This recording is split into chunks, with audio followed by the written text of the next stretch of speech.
Another monster day for AMC. The theater chain stock nearly doubling today. And our next guest saw some interesting moves and how AMC's debt is trading. Let's bring in Chris White, CEO of BondClick. Chris, great to see you. Great to see you too, and it's great to be back. Is the bond market, is it jiving with what the stock market is telling us about the prospects for this company? Because if you just look at the stock, it looks like everything's coming up roses for AMC. Yeah, the perspective on whether to invest in bonds or whether to invest in stocks is going to be different, depending on what market you're in. What we're seeing in the bond market is definitely today the activity in the equity market bled over into the bond market. The most actively traded bond for AMC traded about 3 times the average daily volume that we saw the previous month. So there was a lot of trading activity. But I think that the correlation between the movement in the stock and the movement of the bond, that happened a lot earlier in the year. Would you say it was predictive? So I'm assuming that you're saying that the bonds traded up closer to par, and that preceded this huge run in AMC shares. Did you think that was predictive, and do you think that bonds can be used to predict where the stock is going to go next? Well, it really depends on the details, what's in the covenants of the different bonds. Earlier this year, you had a major event happen with AMC that was directly related between stocks and bonds, and that the AMC rally that occurred in late January allowed AMC to convert a debt deal into equity. That was a deal they had done with Silver Lake that took $600 million off of their balance sheet in terms of debt, and that made them a much healthier company. So that's where you saw really the rally in stocks and the rally in bonds occurring together.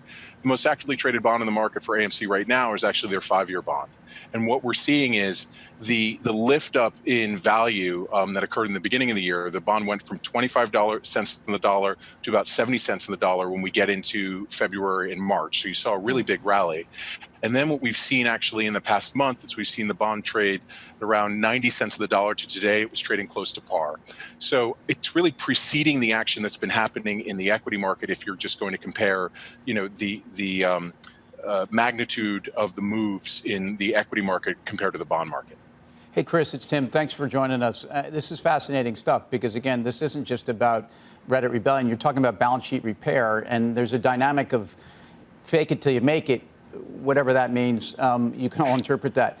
What can you compare this to? What other scenarios? Are there any other companies where you feel like we've seen this, independent of what that company did, but where a broken company was able to transform itself because they were able to either, again, covenants would be converted from debt to equity, or they were able to raise equity to a point. I brought up Tesla yesterday, and I think it's fair in that a company that clearly had issues on the balance sheet blew them away. No such thing, no such talk with Tesla anymore.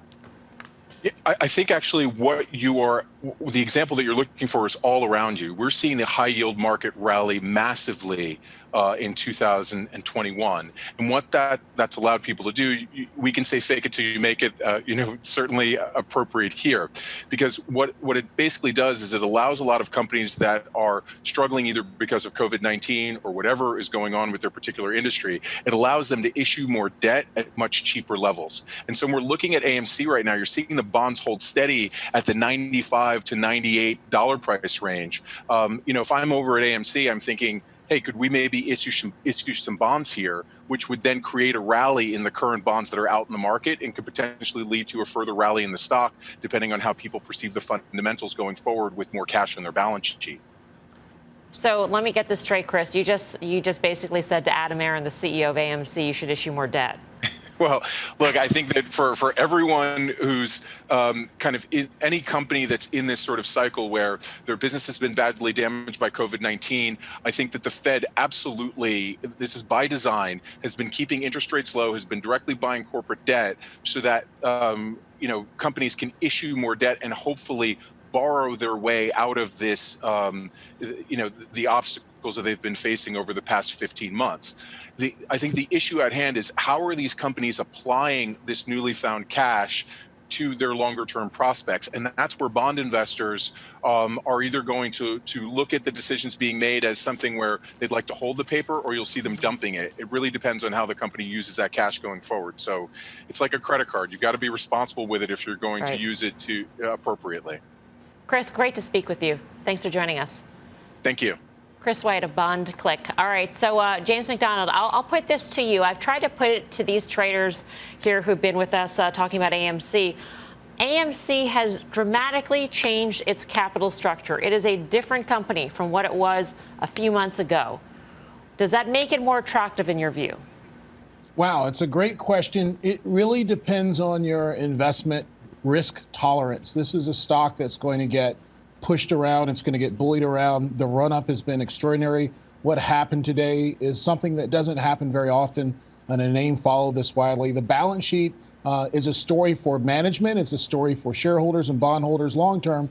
But in terms of stock market investment, this is a really tricky area because there's so much risk surrounding it and its volatility. And so I would say that AMC can be an example for other companies looking to clean up their balance sheet in this phase where the Fed is offering support and to get some public lift and to get some public attention around its equity. It's done very well for its shareholders. All you can say is, wow, it's an eye-popping day for it. And it's been an extraordinary story in 2021 and an extraordinary period of investing here since the pandemic hit. Grasso, would you agree with Tim in terms of the Tesla analogy? I mean, what is similar also about these two examples is a pillar of the bear case for Tesla was the debt on the balance sheet. Balance sheet. Right. And then that went away largely. Yeah. And then it was able to figure out how to make Tesla cars. had a business strategy and something where they had future growth in mind. You have to believe in the movie theater business.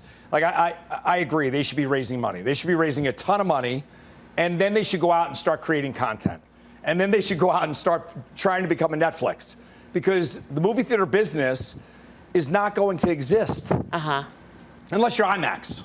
IMAX is an experience. People want an experience in a movie theater.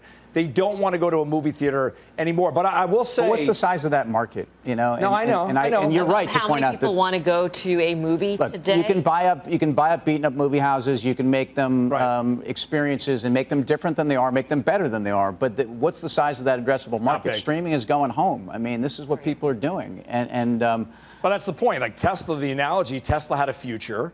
So they could raise money. They only had a balance sheet issue. They needed to get to get a bridge. Right. And that's the way AMC was. They had to get to the other side. We're on the other side, and they're sitting on a pile of cash. One really interesting thing he said is he referred to the Fed, how they're kind of been in the game to allow this to happen with a lot of companies. Absolutely. How about the Fed allowing this to happen for the U.S. government? How about monetizing our deficit? I mean, if you think about it, this is a microcosm for really what's going on right now with Fed policy.